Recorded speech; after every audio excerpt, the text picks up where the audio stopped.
You edit and make YouTube videos, there's a couple of key techniques that you need to have in your video editing bag. So today I'm going to go over 5 editing techniques that can help you make banger YouTube videos much easier, much simpler, and keep that retention high. Let's get into it. One of the easiest and simplest ways to add a little bit of flavor and spice to your videos is by adding zoom ins and punch outs. Now, if you don't add anything to these talking head videos and just kind of let it play and do its thing, people get bored really quickly. So the way to keep the retention high and to keep people watching during these talking head videos is adding a little bit of a dynamic zoom in and a punch out. So to do this, you can go into DaVinci Resolve, you can keyframe it, and there's also some free plugins you can use that do it automatically. For DaVinci Resolve, I actually use Mr. Alex Tech's DaVinci Resolve plugin for Magic Zoom, and Magic Zoom has been killer for me. You literally drag and drop it onto the timeline, and after doing so, you can click whatever different type of mode of zoom that you want. You want something that's a little slower, something that's fast, something that pops in and zooms out. So this is the quickest way and easiest way that I usually do it. Now, obviously you can keyframe it, of course, by starting at the front of the clip,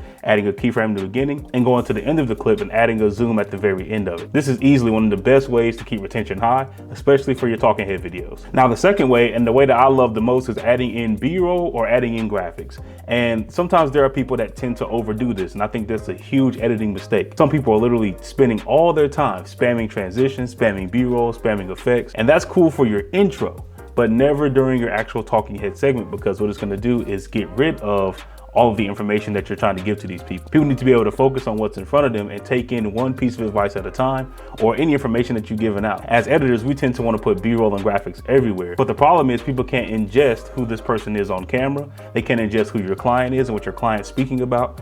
So don't make this huge mistake, even especially when you're making your own YouTube videos. Stay small on the B-roll, stay small on the graphics to make them more impactful when it is time. Also, if you want to find free B-roll and free graphics, I have a link down below that's going to take you right to it. The third step is to add the right music and the right sound effect. And yes, you have to have a tone and feeling before you start even recording your video. So what you want to do is figure out, before you start making your YouTube videos, what exactly are you trying to convey to your audience? And if you're editing for another client, you got to figure out what exactly the tone of your client's brand is and the tone of the video is for your client. That way you know when to add good music, when to add some slow music, when to add some sound effects to kind of get people intrigued and to keep people engaged. So this right here is definitely up to your choice. I wouldn't say that you can spam sound effects all day, because that gets a little too much too, but know when to place them. Know when to place risers, know when to place whooshes, know when to place whips if you're adding in different transitions.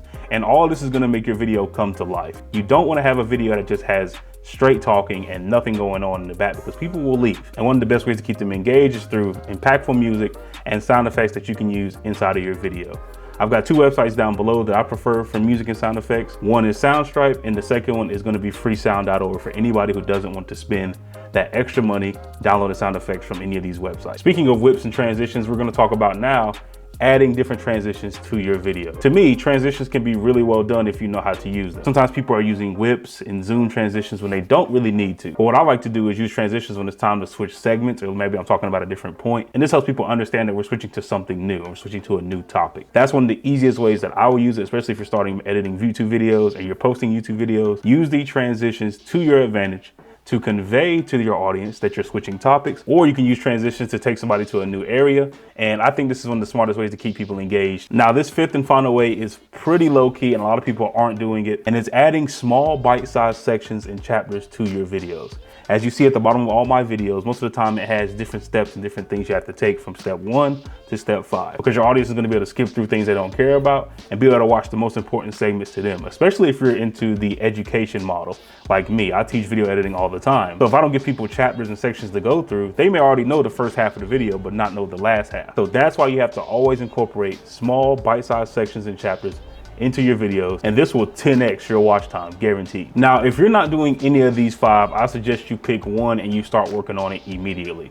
Don't do them all at once if you're not used to it, but start working on one at a time. Maybe it's adding in chapters. Maybe it's adding in music and sound effects. Maybe it's adding in different zoom ins and zoom outs to your content, especially if you're talking head. This will tend to keep your retention high and allow you to actually get more views on your videos and keep people around a lot longer, man, and get new subscribers, because that's the goal here. We're all trying to get new subscribers and build our audience here on YouTube. So now's the time to start implementing these techniques and make much better YouTube videos for your audience. Now, if you liked today's video and you found it super helpful, make sure to leave a like, and also go down in the description and join the Forge. It is my free video editing community where we can talk more about your needs and how good you are. We even roast some of your edits and give you some feedback on your edits, man. So if you guys are interested in joining a free video editing community, hit the Discord link down below, and I'll see you inside.